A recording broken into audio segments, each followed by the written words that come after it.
자, 2026년 4월 19일입니다. 지금 세계 경제가요, 정말 살얼음판을 걷고 있는 것 같아요. 저기 중동에서는 작은 불씨 하나가 언제 터질지 몰라서 유가를 들썩이게 하고, 기술 시장에서는 버블이 곧 터질지도 모른다는 경고음이 계속 울리고 있거든요. 오늘 이 모든 복잡한 상황을 움직이는 10가지 핵심 이슈들 제가 한번 제대로 파헤쳐 보겠습니다. 자, 그럼 이 질문 한번 드려볼게요. 지금 이 순간 전 세계 경제의 운명을 단번에 뒤바꿀 수 있는 그야말로 지정학적 화약고 같은 곳이 있다면 과연 어디일까요?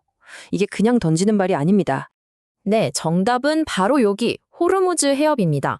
전 세계 에너지 공급의 동맥이라고 불리는 바로 이곳이 현재의 글로벌 경제 불확실성의 가장 큰 진원지가 되고 있습니다.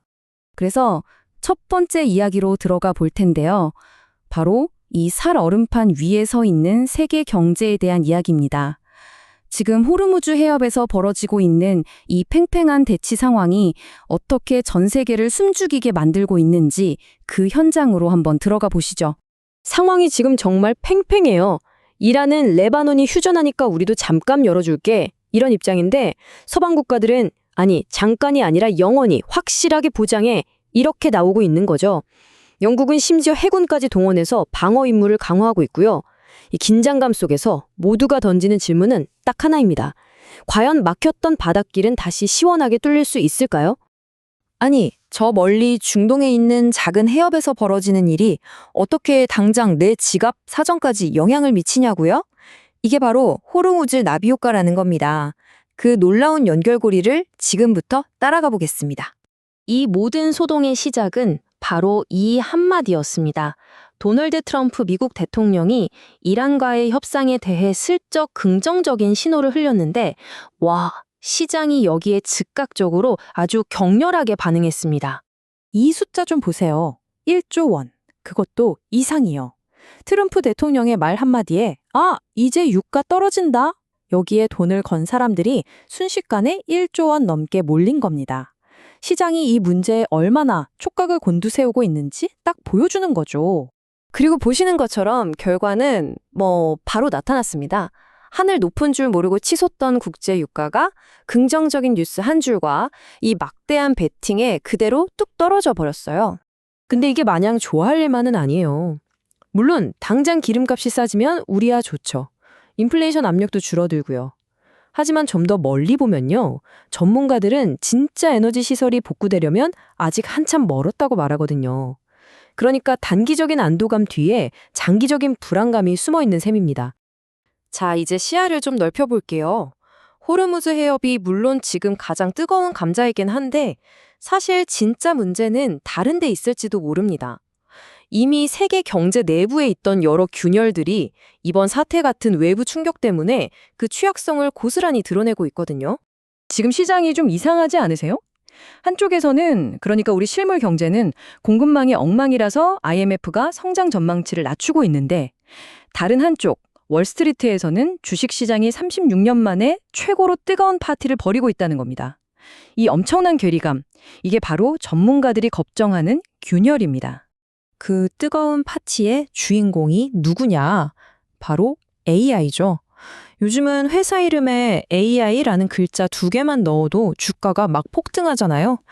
이게 꼭 2000년대 초반 닷컴 버블 때랑 비슷하다는 우려가 나오고 있는 겁니다. 진짜 기술 혁신이 생산성 향상으로 이어지고 있는 건지에 대한 근본적인 물음표가 점점 커지고 있죠. 자, 이제 좀 더 우리 피부에 와닿는 이야기로 가볼까요? 바로 미국 관세 정책 얘기인데요. 우리가 매일 마시는 이 커피, 1년 만에 가격이 얼마나 올랐는지 아세요? 무려 34%입니다. 34%요. 이게 커피만의 문제가 아니에요. 이 관세 정책 때문에 미국 가정은 1년에 평균 255만 원을 더 쓰게 됐고요. 특히 매일 사야 하는 수입 생필품 가격이 너무 오르니까 사람들이 지갑을 닫기 시작한 거죠. 이것도 경제의 기초 체력을 갉아먹는 또 하나의 심각한 균열이라고 할 수 있습니다. 달러의 힘을 위협하는 가장 큰 적이 누굴까요? 중국? 러시아? 놀랍게도 금융 전문가들은 바로 미국 정부 자신이라고 지목합니다.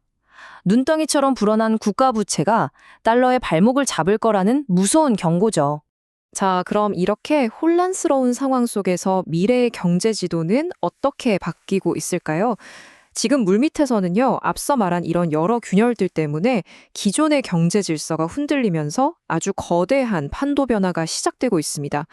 이건 사실 많은 분들이 놓치고 있는 문제일 수 있는데요. 전 세계 공급망에 아주 중요한 허리 역할을 하던 작지만 강한 가족 기업들이 후계자를 찾지 못해서 문을 닫을 위기에 처했다는 겁니다. 이게 자칫하면 예기치 못한 공급망 붕괴라는 또 다른 거대한 균열로 이어질 수 있는 거죠. 이렇게 기존의 질서가 흔들리니까 세계 경제 지도가 정말 빠르게 다시 그려지고 있어요. 그 한가운데에 바로 베트남이 있습니다. 포스트 차이나 생산기지로 급부상한 베트남에 최근 한국 대통령까지 방문해서 협력을 강화하면서 이 흐름이 이제는 되돌릴 수 없는 대세가 되고 있는 거죠. 자, 그럼 지금까지 나온 이 복잡한 이야기들을 싹 정리해서 앞으로 딱 하나 우리가 뭘 지켜봐야 하는지 짚어드리겠습니다. 다음 주 시장의 향방을 결정할 바로 그 결정적인 순간입니다. 바로 이번 주말입니다.